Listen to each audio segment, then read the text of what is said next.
So I was going through my stuff in a drawer and I found a whole bunch of film that needs to be developed. It's sort of dropped the ball on that one. But I got all different kinds to get the camera situated here. Start you off. Found a whole bunch of film that's made by companies that really don't even make film anymore. One of them's Agfa. It's a German company. This was a really high quality film. You used to buy this over in Philadelphia.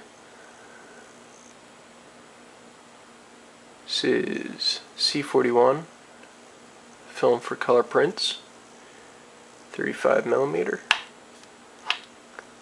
Got Mitsubishi color film. This is from about 2000. I can tell because it's got puppy bite marks in it. It's when we first got our dog and he was chewing on everything. These are 12 prints in a film cartridge or canister. Again, C41 color prints. Found some from Moto Photo. They closed down a long time ago. They used to use Fuji processing, which was nice. And this was also manufactured by Agfa, made in Germany.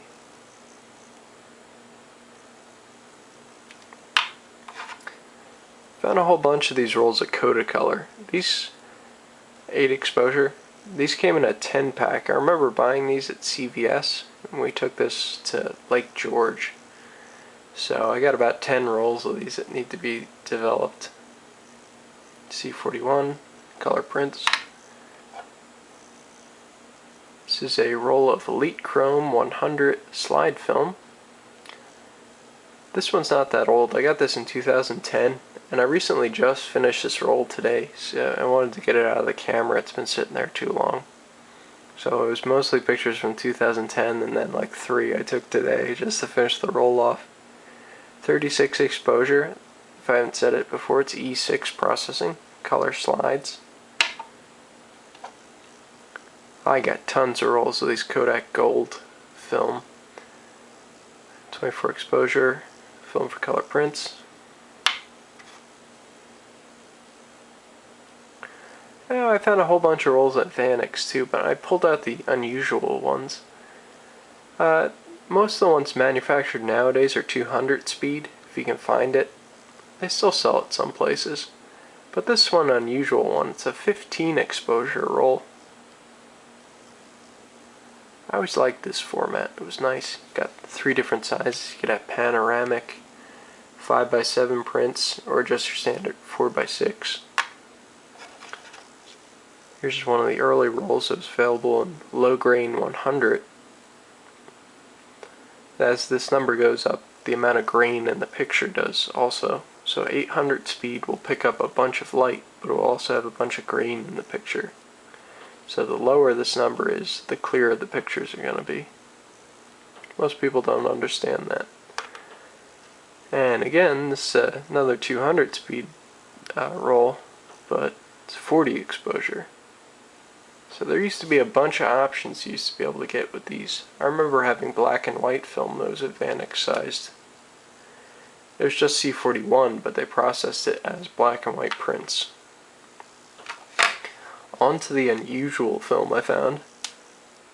Disc film. Still needs to be developed. This is from 1993. It's in the camera still, actually. I remember we used the camera up until about 1998. It's my brother's. It's from 1985, the camera. It's a Kodak Teledisc. But it's a cool film format. When you get it back, it comes in a little sleeve, and it's a circle with little notches, and still has a spindle in the center. I should have pulled one out to show you, but very cool. It used to be 15 exposures per disc. It's like almost completely flat.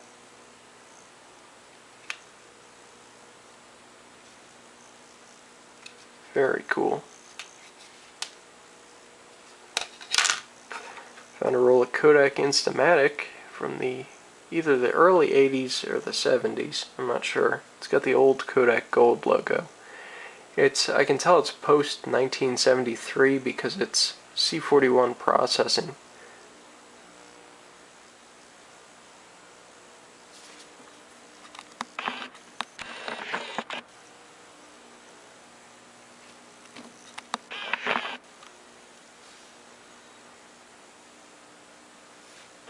Knew this was going to happen sometime.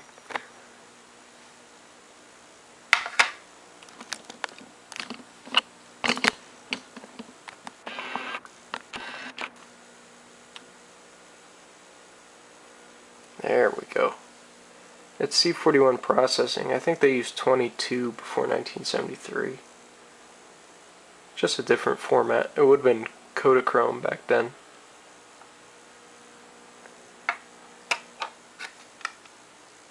Found this one inside an Instamatic in my collection. Also found a whole bunch of film that needs to be, or I never actually shot. First is a roll of CVS brand 110. Remember buying a whole bunch of this stuff.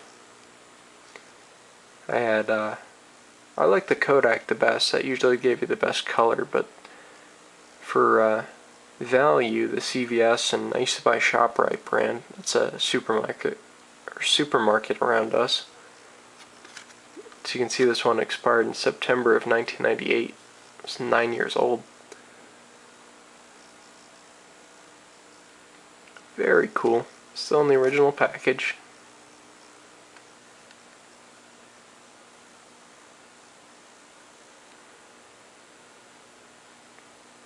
Wonder if they'll still give me a money back return if I get it developed and there's nothing on there.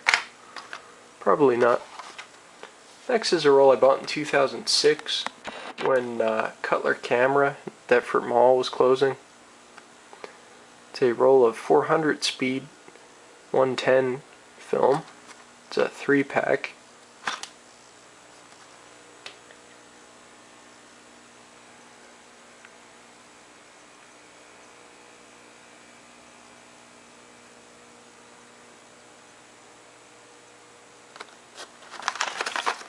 See, it also expired in October 2006, so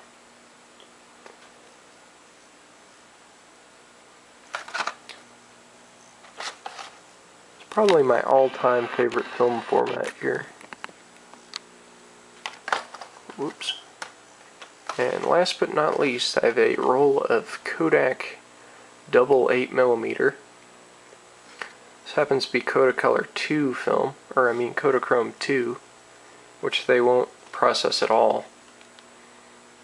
One place still does. I think it's called Film Rescue.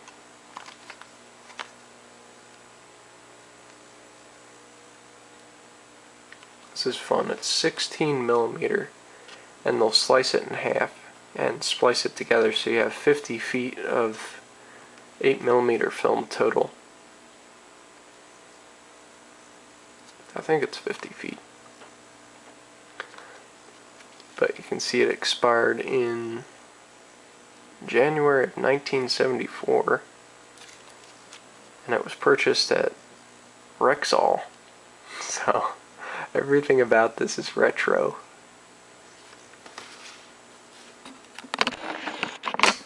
I got my at least some of the forms filled out so far.